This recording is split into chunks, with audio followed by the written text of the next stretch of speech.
Partisipasi masyarakat dalam pengawasan pelayanan publik ini, bagaimana sih Pak cara mendorong agar masyarakat ini lebih peka dan lebih aktif terhadap pelayanan publik, mengawasi pelayanan publik itu sendiri menurut Bapak? Nah ini Mbak Monik yang penting ini.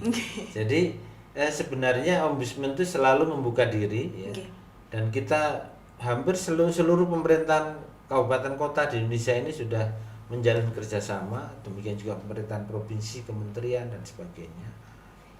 Tetapi partisipasi masyarakat itu yang belum begitu optimal ya. Dan ini sedang kita terus dorong.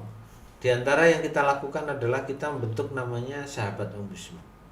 Nah, Sahabat Ombudsman ini bisa dari mahasiswa, ormas, LSM ya. Yang di setiap daerah itu kita bentuk. Nah, kebetulan Ombudsman ini kan masih punya perwakilan di tingkat provinsi. Jadi yang sementara yang bisa kita jangkau adalah ormas-ormas yang bisa di level provinsi itu. Welcome to Diksi, diskusi bawa inspirasi.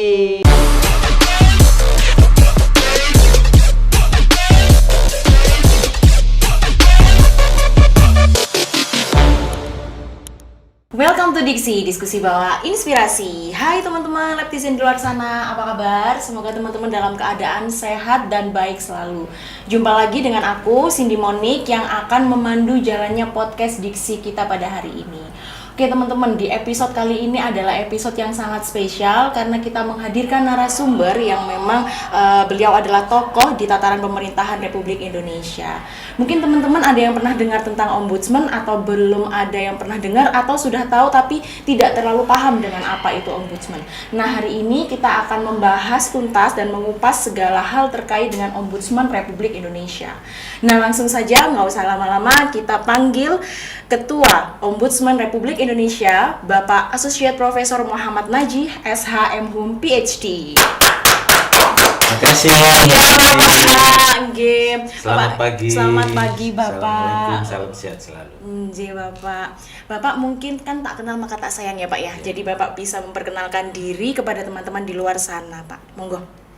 Baik, terima kasih. Saya Muhammad Najih. Sekarang kebetulan dipercaya menjadi Ketua Ombudsman Republik Indonesia. Sebelum di Ombudsman, saya adalah dosen tetap Fakultas Hukum Universitas Muhammadiyah Malang. Sementara ini nonaktif karena menjalankan tugas sebagai Ketua Ombudsman. Meskipun demikian tidak meninggalkan tugas-tugas di bidang akademik, terutama kepada mahasiswa masih berhubungan terus. Bapak. Jadi beliau ini adalah salah satu dosen kita ya teman-teman di Fakultas Hukum UMM, dan kebetulan saya dan teman-teman yang ada di podcast di sini juga pernah diajar oleh Bapak Najih sendiri seperti itu teman-teman. Nah Pak, terkait dengan gambaran umum apa itu Lembaga Negara Ombudsman RI, mungkin Bapak bisa jelaskan sih Ombudsman itu apa sih Pak? Baik, terima kasih Mbak Monik. Saya diberi kesempatan untuk ikut mengisi podcast Diksi. Dan dalam kesempatan ini saya ingin mengenalkan sebenarnya Ombudsman lebih luas kepada masyarakat lewat podcast Diksi ini. Ombudsman adalah lembaga negara yang dibentuk lewat Undang-Undang Nomor 37 Tahun 2008 tentang Ombudsman Republik Indonesia, yang di dalamnya dijelaskan bahwa Ombudsman adalah lembaga negara yang diberi kewenangan untuk melakukan pengawasan terhadap penyelenggaraan pelayanan publik yang dilaksanakan oleh pemerintah, oleh negara, oleh BUMN, BUMD atau swasta yang mendapat tugas pelayanan publik dan menggunakan anggaran negara atau anggaran daerah. Baik, seperti itu ya Pak ya. Kemudian Pak, berbicara tentang Ombudsman itu sendiri, sejarah terbentuknya atau bagaimana sih Pak latar belakang terbentuknya Ombudsman itu Pak? Baik, jadi Ombudsman ini mempunyai sejarah panjang. Sebelum di Indonesia, Ombudsman sendiri itu dikenal sejak abad ke-17. Bermula dari kisahnya itu ketika tahun 1702 seorang raja dari Swedia yang bernama Charles XII itu melakukan suaka politik karena negaranya sedang dijajah oleh Rusia. Nah, pada waktu itu Raja Charles XII ini bersahabat baik dengan Sultan Ottoman Turki yang namanya Sultan Mehmed IV. Jadi tepatnya pada tahun 1702 mereka menerima, atau Mehmed IV ini menerima suaka politik dari Raja Charles XII ini. Nah, selama Raja Charles XII ini menjalankan suaka politik di Ottoman Turki, itulah Raja Charles XII ini mempelajari sistem penyelenggaraan pemerintahan di Sultan Mehmed IV ini, dan kemudian menemukan ada kelembagaan yang tidak dikenali dalam sistem kerajaan di Swedia. Oh, baik. Nah, di Ottoman Turki ini ada namanya lembaga Al-Waliyatul Muwafiq. Al-Waliyatul Muwafiq ini adalah lembaga yang diberi tugas oleh Sultan untuk menerima pengaduan, menerima keluhan, menyelesaikan kalau ada konflik antar masyarakat. Jadi menjadi mediator kalau ada konflik-konflik masyarakat, terutama yang berkaitan berhubungan dengan kepentingan publik. Ya. Misalnya persoalan isu pangan, isu papan, sandang. Ya, dan sarana kebutuhan pelayanan publik yang lain. Nah, ternyata sebenarnya Al-Waliyul Muwafiq ini merupakan satu warisan ya dari kekhalifahan Islam sejak zaman Khulafaur Rasyidin, zaman Khalifah Umar bin Khattab. Seperti kita tahu bahwa Khalifah Umar bin Khattab itu kan khalifah yang suka pergi berkeliling ke kampung-kampung untuk mendengarkan keluhan masyarakat. Nah, Khalifah Umar ini kemudian tentu selama masa kekhalifahan beliau itu kan tidak mungkin setiap hari harus pergi ke kampung-kampung, ke daerah-daerah untuk mendengar keluhan masyarakat. Maka Khalifah Umar membentuk nama lembaga yang disebut dengan Qadhi Al-Qadhat. Qadhi Al-Qadhat inilah yang kemudian diteruskan oleh khalifah seterusnya, baik itu zaman Khulafaur Rasyidin, kemudian zaman Khalifah Umayyah, Abbasiyah, Fatimiyah, dan seterusnya sampai kepada Sultan Ottoman Turki, di mana pada waktu itu namanya adalah Al-Waliyatul Muwafiq tadi itu. Nah, dari situ kemudian ketika tahun 1709 Raja Charles XII ini sudah habis masa suaka politiknya karena Swedia sudah ditinggalkan oleh Rusia. Nah, maka dia kembali ke Swedia dan bertakhta kembali. Nah, ketika bertakhta itulah kemudian Raja Charles XII ini menggunakan nama bukan Al-Waliyatul Muwafiq, tapi namanya The Royal Ombudsman of Swedish. Jadi lembaga kerajaan yang membantu raja untuk menjadi wakil masyarakat. Ombudsman itu berasal dari kata ombuds yang merupakan bahasa Skandinavia kuno, yang merupakan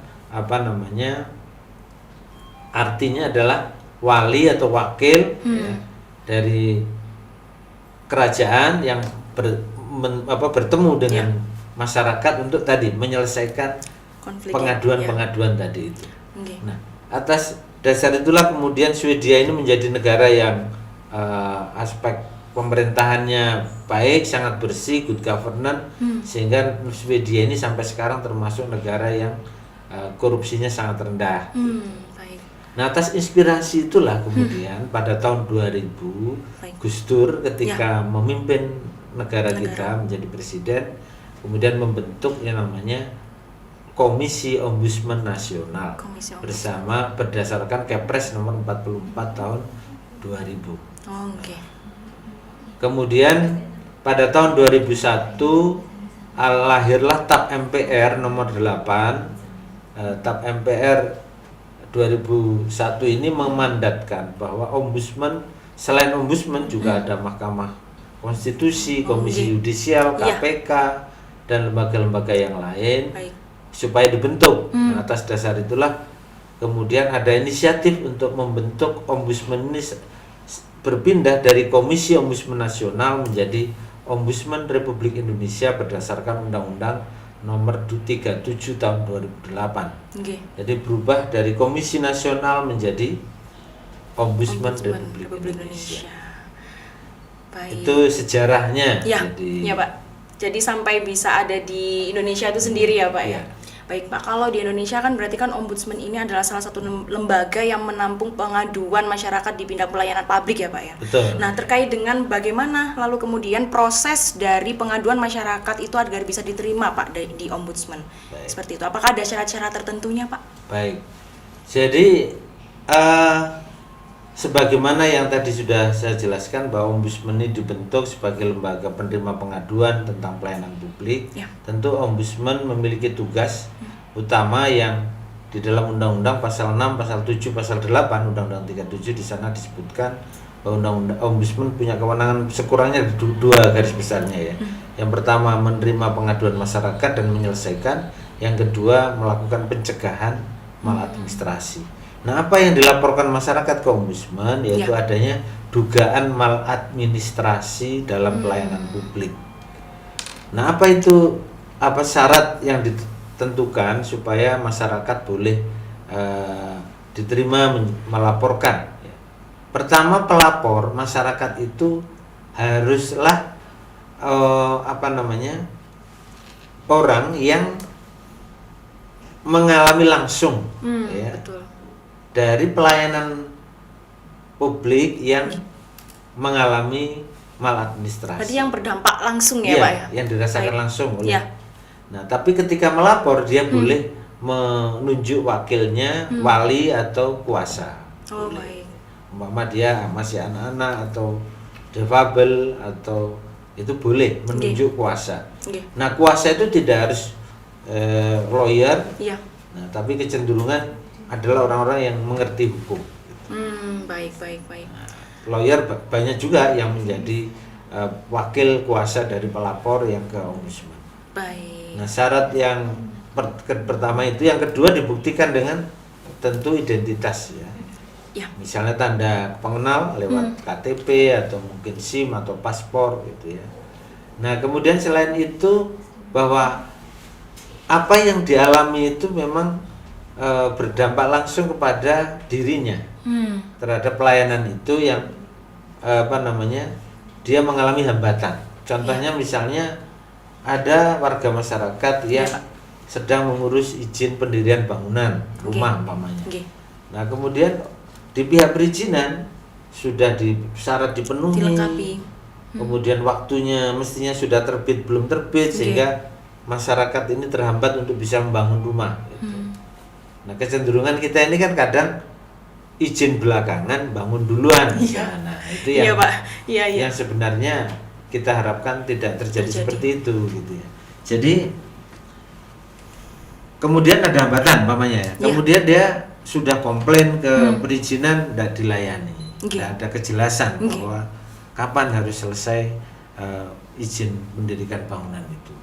Nah, maka dia boleh melapor ke Ombudsman karena dia merasa bahwa dengan hambatan ini tidak terbitnya izin mendirikan bangunan itu membuat dia tidak bisa membangun dengan cepat dan lancar.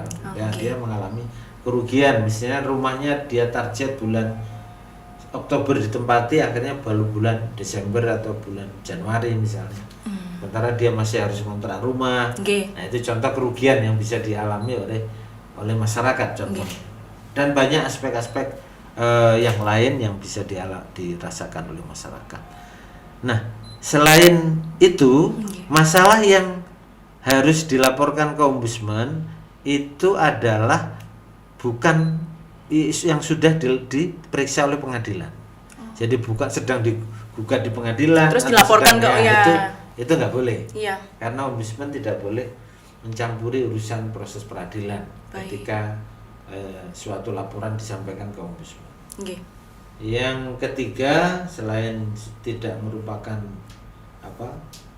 perkara yang sedang diperiksa oleh pengadilan, bahwa laporan ini peristiwanya belum lewat 2 tahun. Sejak dia merasa dirinya dirugikan ya Pak? Sejak dia merasa tidak mendapat pelayanan tadi itu, sudah dikomplain misalnya. Nah, kemudian tidak ditanggapi, karena di dalam undang-undang pelayanan publik itu kan pelayanan publik itu paling lambat 14 hari sudah mendapat respon, kepastian apakah dia itu dilayani apa tidak. Nah, kalau lewat 14 hari dikomplain tidak ada jawaban, dikomplain lagi, nah itu boleh melapor ke ombudsman. Baik. Nah selain itu kalau pelapor itu menghendaki untuk identitasnya dirahasiakan, maka ombudsman juga akan menjaga, nggak akan mengungkap siapa yang melapor ini gitu. Oh baik. Meskipun itu diperiksa oleh ombudsman. Iya. Nah disitulah pada tahap laporan itulah ombudsman seperti di pengadilan ya, kita akan memeriksa apakah ini wewenang ombudsman, apakah pelapornya itu betul-betul memang yang mengalami kerugian dalam pelayanan itu. Nah kalau ketentuan-ketentuan tentang kewenangan ombudsman dipenuhi ya kita akan terima. Tapi kalau tidak, laporan itu akan kita tolak. Baik Pak. Kemudian Pak, ketika laporan itu sudah diterima oleh ombudsman terkait dengan pengaduan pelayanan publik itu, kira-kira prosesnya itu diperlukan waktu berapa lama Pak? Iya. Ketika ombudsman menerima laporan masyarakat, maka ombudsman akan mengklasifikasi jenis laporan. Baik. Ada laporan itu sifatnya kita sebut kategorinya ringan. Ringan itu mungkin pihak yang dilaporkan satu dan tidak sampai ke pusat misalnya. Kemudian cukup di daerah misalnya. Kemudian kalau yang kedua itu jenis laporan sedang. Dan yang berat. Kalau ringan itu waktunya 30 hari. 30 hari. Ya, kalau sedang itu 60 hari, kalau berat itu 90 sampai 180 hari. Oh, jadi kalau misalkan lebih dari jangka waktu itu nggak ada ya Pak ya berarti ya Pak ya? Apakah lebih dari jangka waktu 180 hari gitu Pak, itu ada atau tidak Pak di ombudsman itu sendiri? Ya, ini mekanisme kerja kita itu tentu menggunakan jam kerja ya, waktu kerja ya, jam waktu kerja formal. Jadi waktu libur tidak dihitung. Itu yang pertama. Yang kedua, kadangkala dalam proses penyelesaian, misalnya kita memanggil pihak terlapor. Pihak terlapor itu umpama seperti orang dipanggil ke pemeriksaan di pengadilan atau kan kadang hari ini saya belum bisa minta ditunda. Betul. Nah, kadangkala kita tidak bisa menghindar kejadian-kejadian seperti itu. Bahkan ada sampai penundaan itu bisa lebih dari sekali, bisa 2 kali, bahkan bisa 3 kali. Nah itu yang kadang menghambat proses pemeriksaan atau penyelesaian laporan. Kalau pelapor mungkin bisa setiap saat dipanggil untuk dikonfirmasi itu bisa, tapi kalau terlapor seringkali kadang minta waktu, kadang menunggu dipelajari dulu apa masalah yang dilaporkan masyarakat itu, kadang bukan orang yang menangani itu misalnya gitu. Itu yang seringkali menjadi hambatan kita. Tetapi secara prosedural ombudsman memiliki prosedur proses bisnis yang sudah baku, yang diatur ditetapkan di dalam peraturan ombudsman nomor 58 tahun 2023 yang terbaru. Lalu Pak, berbicara terkait dengan tantangan di tataran Ombudsman RI itu sendiri, selama Bapak menjadi ketua, apa sih Pak tantangan terbesar yang pernah Bapak temukan di Ombudsman RI itu sendiri dalam melakukan penanganan terhadap keluhan masyarakat? Tantangan Ombudsman memang sangat berat menurut saya ya, pengalaman saya yang sudah hampir selesai ini, hampir 5 tahun. Iya Pak. Jadi kalau kita baca pasal 4 Undang-Undang Nomor 37 Tahun 2008 itu kan ada 5 tujuan ombudsman. Dibentuknya ombudsman itu diantaranya adalah terbentuknya masyarakat yang demokratis, itu salah satu. Yang kedua, meningkatkan kesadaran hukum masyarakat. Nah, terkait dengan masalah kesadaran hukum inilah yang menjadi tantangan ombudsman. Dan saya kira ini tantangan penegak hukum yang lain ya, bahwa kadangkala orang yang sudah kita periksa kemudian pihak terlapor ini sudah kita buktikan ada maladministrasi misalnya, itu acap kali selalu mencoba cari celah gitu ya untuk melaksanakan atau menegakkan eh, tindakan pelayanan yang mestinya harus dilakukan. Oke. Misalnya itu salah satu yang kendala yang kita, bahkan jangankan tindakan korektif yang diberikan oleh ombudsman, yang sangat sering juga dilaporkan oleh masyarakat adalah pelaksanaan putusan pengadilan yang sudah inkrah. Nah itu kan pengadilan salah satu bentuk pelayanan publik. Betul. Kan melayani Betul. pihak yang katakanlah dinyatakan menang oleh putusan itu, dan pengadilan harus membantu eksekusinya. Mereka sudah dikeluhin beberapa kali nggak melaksanakan, akhirnya melapor ke ombudsman. Ombudsman ketika memeriksa panitera, misal pengadilan, nah kemudian kita lakukan upaya-upaya bagaimana agar putusan itu segera dilaksanakan.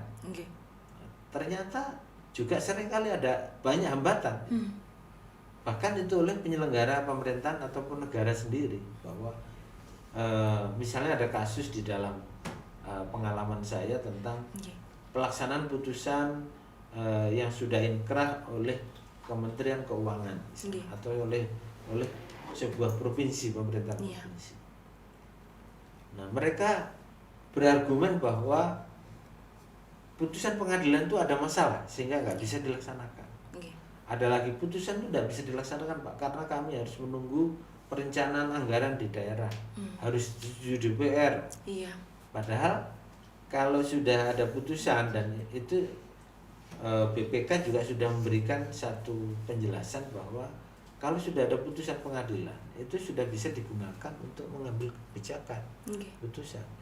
Tapi ya itu tadi seringkali kemudian berdalih bahwa belum bisa melaksanakan, sehingga ada putusan yang bisa dilaksanakan tahun A itu sampai mundur 3 tahun bahkan 4 tahun kemudian. Cukup lama ya Pak ya berarti dari jangka waktu yang ditentukan. Itu contoh ya bahwa dalam proses pelaksanaan putusan pengadilan yang juga itu sudah dibantu oleh proses ombudsman, itu tantangannya di sana. Persoalan kepatuhan pada hukum, kesadaran pada hukum itu yang menurut saya masih sangat menjadi timpang problematik, ya. Betul. Jadi pada satu sisi misalnya birokrasi kita itu seringkali berdalih bahwa kami takut nanti temuan BPK, kami tidak patuh aturan.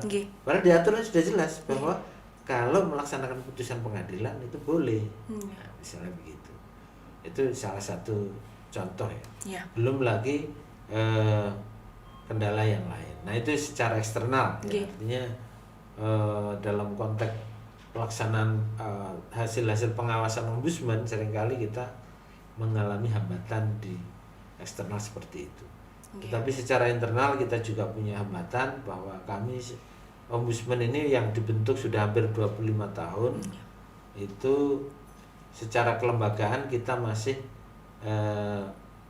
mengalami hambatan di beberapa sisi. Misalnya kita dari aspek sumber daya manusia masih jumlahnya masih belum cukup, karena kalau mengawasi seluruh Indonesia di pemerintahan dari pusat sampai desa ya, kemudian mengawasi dari tadi beberapa aspek penyelenggara negara, penyelenggara pemerintahan pusat sampai daerah, kemudian BUMN, BUMD, kemudian swasta yang menggunakan anggaran negara ataupun anggaran daerah, tentu perlu didukung oleh sumber daya yang karena cakupan di ombudsman juga luas ya Pak, luas sekali. Konteks pengawasannya sangat luas sekali. Nah itu salah satu hambatan yang kita hadapi. Baik. Lalu Pak, kemudian ketika berbicara terkait dengan transparansi dan akuntabilitas dalam pelayanan publik, itu apa saja sih Pak langkah-langkah yang dilakukan Ombudsman RI untuk meningkatkan transparansi tersebut? Iya, selain kita membantu masyarakat untuk membuka, menguraikan apa sih persoalan kok ada hambatan di dalam pelayanan dan masalah itu agar supaya selesai, karena tugas ombudsman itu menyelesaikan laporan masyarakat, jadi harus selesai. Gitu. Harus selesai. Iya. Nah, juga kita lakukan dengan mekanisme yang kita sebut dengan pencegahan maladministrasi. Nah, dalam pencegahan maladministrasi itu kita sering melakukan apa yang kita sebut dengan audit kebijakan. Nah, kalau ada hambatan, ini paling sering dilaporkan masyarakat. Nah, itu kemudian kita cek regulasinya seperti apa sih kok, SDM-nya seperti apa. Betul. Itu kita cek. Nah, itu kita upayakan namanya pencegahan maladministrasi, yang diantaranya audit kebijakan itu ada namanya rapid assessment, uji cepat gitu ya, kemudian ada namanya reaksi cepat ombudsman, ada juga yang kita sebut dengan rapid assessment inisiatif atas prakarsa sendiri ya, itu yang hampir tiap saat kita lakukan. Kemudian yang juga tidak kalah penting, ombudsman juga melakukan penilaian terhadap kualitas standar pelayanan publik, yang itu diatur di dalam pasal 10 Undang-Undang 25 tahun 2009 tentang pelayanan publik. Nah, di dalam pasal 10 itu disebutkan bahwa setiap penyelenggara layanan yang dilaksanakan oleh pemerintah terutama, misalnya seperti kalau di daerah-daerah itu kita lihat ada dinas perizinan, ada DMPTSP, mall pelayanan publik, Dukcapil, Samsat, pertanahan misalnya. Itu kita selalu layanan kesehatan, misalnya seperti rumah sakit, puskesmas, itu selalu kita cek bagaimana pemenuhan standar layanannya. Pasal 10 tadi. Tidak hanya SOP, jadi mulai dari dasar hukumnya, pelaksanaan itu, standar persyaratan, bayar apa tidak, kemudian SDM-nya seperti apa, sarana yang digunakan untuk melayani masyarakat itu layak apa tidak itu. Karena sekarang contoh yang sering kita temukan dalam audit itu pelayanan yang berbasis elektronik atau pelayanan daring atau online. Ditemukan kendala, Pak ya. Banyak kendalanya, Pak. Salah satu yang sering menjadi hambatan itu adalah jaringan. Ngadat. Harus kemudian sistemnya nggak bisa diakses, nunggu katanya. Itu Pak, komputernya masih muter. Lama muter. Terus misalnya juga alat atau sarana komputer misalnya itu nggak ada cadangan. Ketika rusak ya sudah nggak melayani.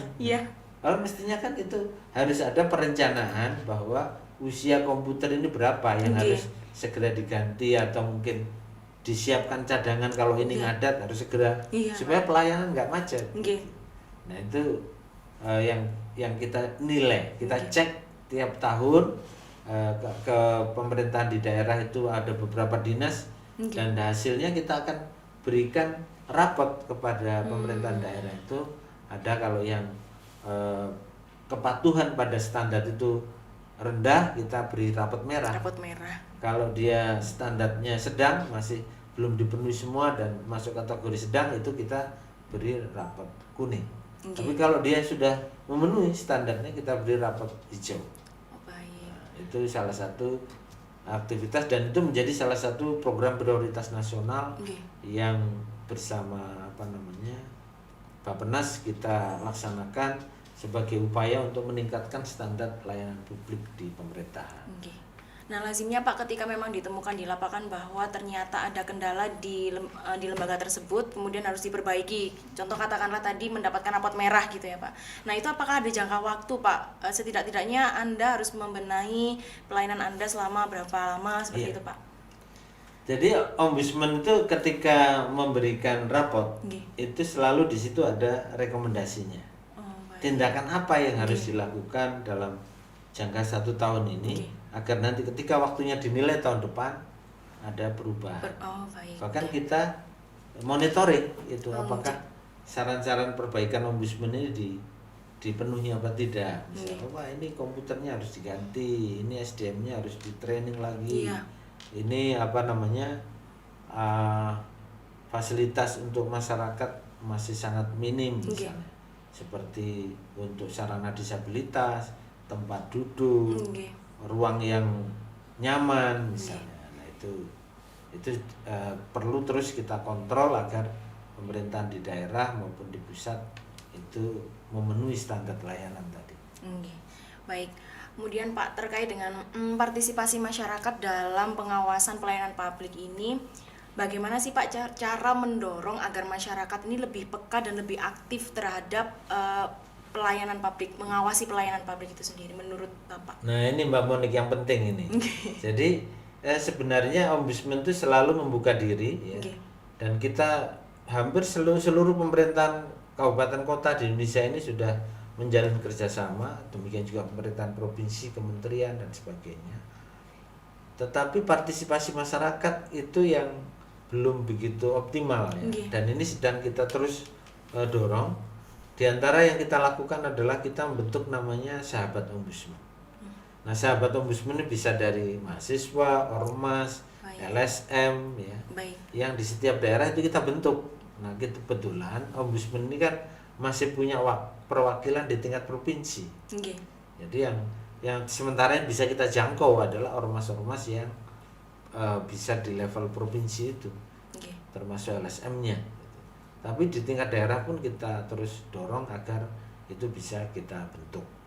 Nah, Sahabat Ombudsman ini bertujuan untuk tadi meningkatkan partisipasi masyarakat di dalam upaya untuk menyadarkan tentang pelayanan publik yang baik seperti apa, pelaksanaan asas-asas good governance seperti apa, dan kemudian juga bersama Ombudsman ketika ada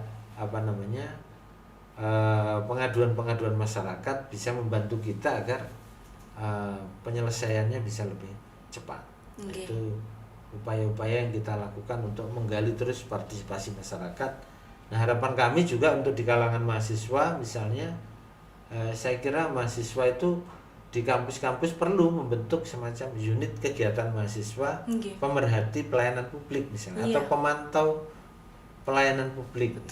Nah, itu nanti bisa bermitra dengan Ombudsman untuk bagaimana mendorong agar peningkatan pelayanan publik di daerah-daerah itu semakin berkualitas.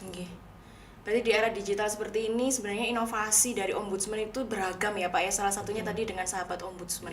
Nah, kemudian menarik ya Pak bahwa untuk menjadi Sahabat Ombudsman ini apakah kita mendaftarkan diri ataukah dijaring dari Ombudsman itu seperti apa Pak?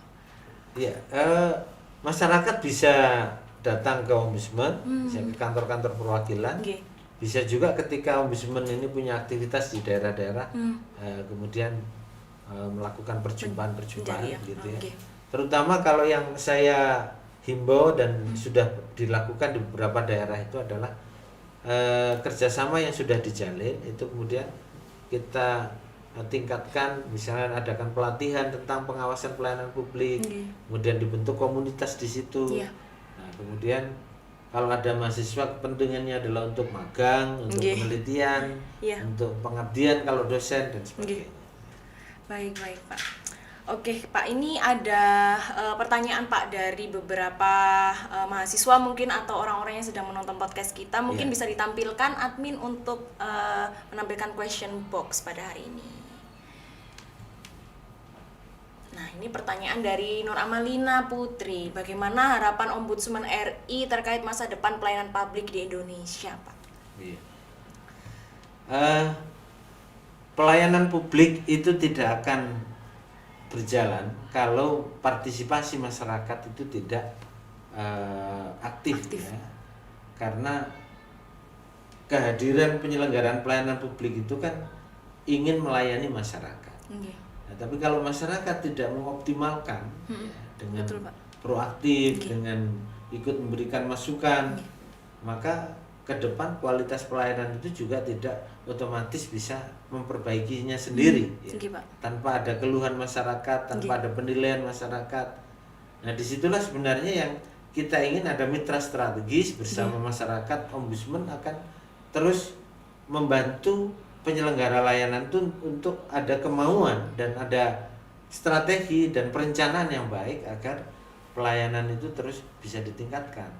Sehingga mereka tidak hanya puas, misalnya wali kota atau bupati sudah bentuk mal pelayanan publik sudah selesai, tapi bagaimana mengisi itu, misalnya SDM-nya harus direncanakan, anggarannya harus direncanakan, sarana prasarana harus disiapkan, sehingga tidak terjadi hambatan ketika memberikan pelayanan. Disitulah harapan kita ya kepada pelayanan publik itu, partisipasi juga diperlukan, kesadaran para penyelenggara layanan untuk memenuhi standar itu terus ditingkatkan. Jadi jangan hanya karena diawasi kemudian dikerjakan. Takut gitu Pak karena Ya, diawasi. misalnya. Iya. Oke, kemudian ada satu pertanyaan lagi Pak dari Widya Lena. Apa target utama yang ingin dicapai Ombudsman dalam beberapa tahun untuk menciptakan sistem pelayanan publik yang lebih baik? Ya.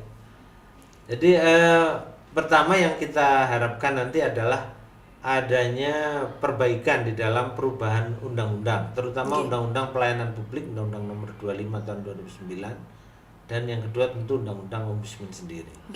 Nah, yang kedua bahwa setiap tahun tadi sudah saya sampaikan bahwa setiap tahun itu Ombudsman memberikan penilaian ya, tentang pemenuhan standar pelayanan publik di setiap unit-unit layanan masyarakat.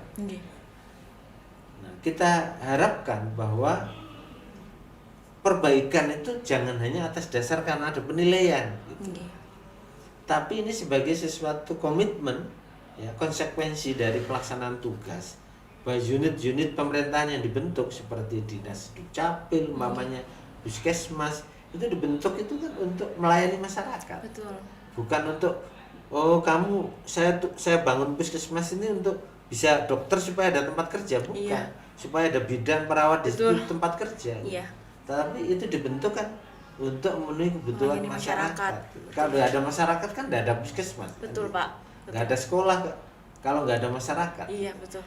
Nah itu maka yang penting adalah bagaimana agar kesadaran pemenuhan tadi tugas sebagai ASN, sebagai birokrat di dalam melayani publik itu betul-betul komitmennya diperkuat secara terus-menerus.